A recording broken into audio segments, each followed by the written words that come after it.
So a Rolls Royce, a Bentley, or a Mercedes? Which one would you pick, right? See, for me, it was all three. But all kidding aside, I always had this dream, right? One day I'll be able to work my butt off and be able to buy what I want to buy, my childhood dreams, right? But the question is this, and this is a serious one, right? How do you afford nice things in life? I mean, do you do it kind of the way the average person does it, which is, oh my God, I got to work my butt off? Or do you have assets that pay for the luxuries or the nice things you want to enjoy? See, there are two types of people. People who run on a treadmill, and then people who own treadmills that other people run on so they can have what they want. So let's go inside. Let me show you something.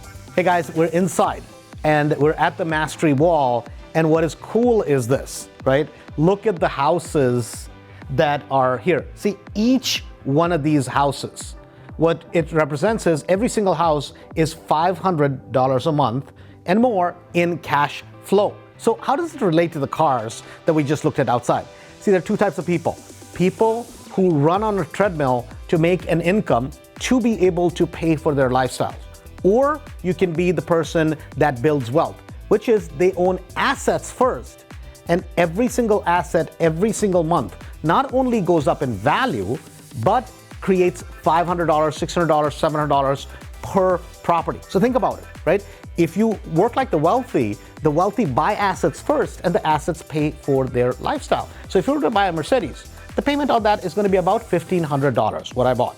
And what does that mean? Well, that means 3 houses. So property number 1, property number 2, and property number 3. 3 houses, the tenants go to work every single month and they pay for your car. Well, what about the Bentley, right? Just the numbers get bigger. $50,000 down and about $4,000 in payments every single month. So what does that mean? That means about 8 to 9 houses pays for that. So 1, 2, 3, 4, just pick any 9 and they will pay for that particular car. For me, I have a couple hundred houses. So even as obnoxious as a Rolls is, that was always my dream, right? One day I can afford a brand new Rolls. And so that was $50,000 down.